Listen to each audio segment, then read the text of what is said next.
السلام علیکم ورحمۃ اللہ وبرکاتہ۔ دوستو، آج کے ایک آڈیوز اور ویڈیوز جو ہے وہ آپ لوگوں نے دیکھا ہوگا اور لوگوں نے آپ لوگوں کو بھرمت کیا ہوگا، آپ لوگوں کو ڈرانے کی، آپ لوگوں کو پھر سے ایک بار جو ہے آپ کا دل دکھانے کی کوشش کی ہوگی۔ لیکن میں اس آڈیو کے ذریعے سے آپ لوگوں کو اتنا بتانا چاہتا ہوں کہ آپ لوگ اتنا یاد رکھیں کہ جو پہلا میرا قول تھا وہی آج بھی قول ہے کہ دنیا میں ہر وہ شخص جس کے ساتھ آزمائش آئے ضروری نہیں ہے کہ وہ غلط ہو۔ ہمارے قرآن میں، ہماری احادیث میں اور ہمارے سلف صالحین کے افکار و کردار اور ان کی زندگیوں میں ہم نے بارہا دیکھا، سینکڑوں ہزاروں بار دیکھا ہے کہ بہت زیادہ مظلوم ہونے کے باوجود بھی ان کے ساتھ آزمائشیں آئی ہیں۔ جب پہلی بار 2018 میں ہیرا گروپ آف کمپنیز کے ساتھ آزمائش آئی تھی تو میں نے یہی لفظ بولا تھا کہ حضرت یوسف علیہ السلام کے ساتھ بھی آزمائش آئی تھی، لیکن اللہ تعالیٰ کے وہ نبی تھے۔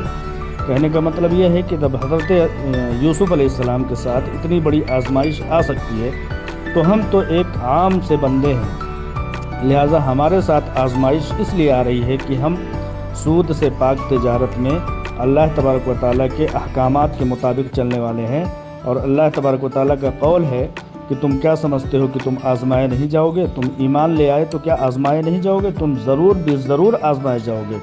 اور جیسا کہ میں نے کہا کہ تاریخ کے آئینوں میں جب آپ جھانک کر کے دیکھیں گے تو ظالم بادشاہوں، ظالم حکمرانوں نے پچھلی قوموں کو جو ہے لوہے کے کنگھیوں سے ان کے جسموں کو نوچ ڈالا، لوگوں کو جو ہے آریوں سے چیر ڈالا، ایسے ظلم گزرے ہیں۔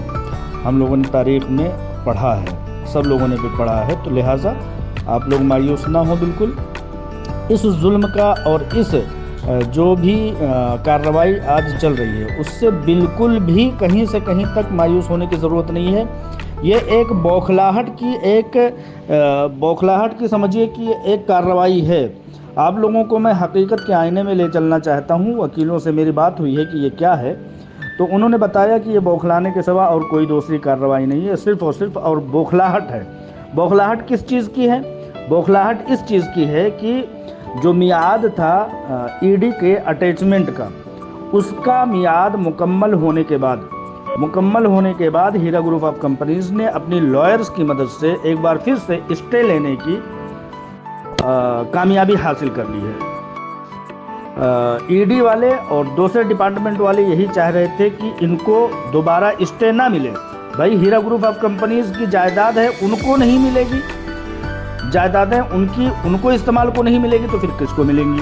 لہٰذا ہیرا گروپ آف کمپنیز کے لوگوں کو وہ زمینیں، وہ جائیدادیں ملی الحمدللہ۔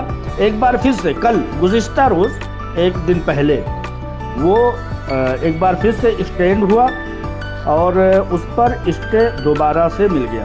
لہٰذا اس اسٹے کے ہوتے ہی ای ڈی کی یہ بوکھلاہٹ کی کارروائی ہو رہی ہے۔ دیکھیے، بہت ساری جانچ پڑتال آئی۔ عالمہ ڈاکٹر نوہرا شیخ صاحبہ نے کہا، 1000 مرتبہ کہا کہ ای ڈی ہو یا کوئی بھی جواب دار آفیسر ہو یا کوئی بھی محکمہ ہو، آئے اور مجھ سے ایک بار نہیں، 1000 بار نہیں، 1,00,000 بار انکوائری کرے، وہ تو کبھی پیچھے ہٹنے والی نہیں ہے۔ کاغذوں کی وہ شہنشاہ ہیں، کاغذوں کی کارروائی اور حقیقت پر مبنی تمام معاملات کی وہ شہنشاہ ہیں، ان کو کسی بھی طرح کی دقت نہیں آ سکتی۔ اور عالمہ ڈاکٹر نوہرا شیخ صاحبہ اپنے کاغذات میں اتنی مضبوط ہیں کہ 2.5 سال تک آپ لوگوں کی نظر کے سامنے ان کو حبس و قید میں رکھا گیا، لیکن ان کو آخر کار ضرور ان کو جو ہے ضمانت دینی پڑی کورٹ کو۔ عالمہ ڈاکٹر نوہرا شیخ صاحبہ کو کوئی بھی گزند، کوئی بھی چونٹ، کوئی بھی آنچ آنے والی نہیں ہے، آپ لوگ یہ بھی نوٹ کر لیجئے، کیونکہ ان کو سپریم کورٹ آف انڈیا نے ان کو ضمانت پر بری کیا ہوا ہے اور مکمل طریقے سے بری کیا ہوا ہے۔ یہ جو کارروائی ہے وہ اسی سمجھیے کہ آرڈر کے اسٹینڈ ہونے کے ناطے سے، اسی آرڈر کو دوبارہ ریپیٹ ہو جانے کے ناطے سے ہیرا گروپ آف کمپنیز کے حق میں ایک بار پھر سے اسٹے مل جانے کی وجہ سے یہ بوکھلاہٹ کی کارروائی ہے۔ لہٰذا آپ لوگ کسی بھی طرح سے نہ پریشان ہو، نہ کسی طرح سے آپ لوگ اپنی دعاؤں میں کمی کیجیے۔ آپ لوگوں کی دعاؤں کی بدولت ہی الحمدللہ ہیرا گروپ آف کمپنیز یہاں تک پہنچی ہے الحمدللہ۔ اور ایک بار پھر سے سرخروئی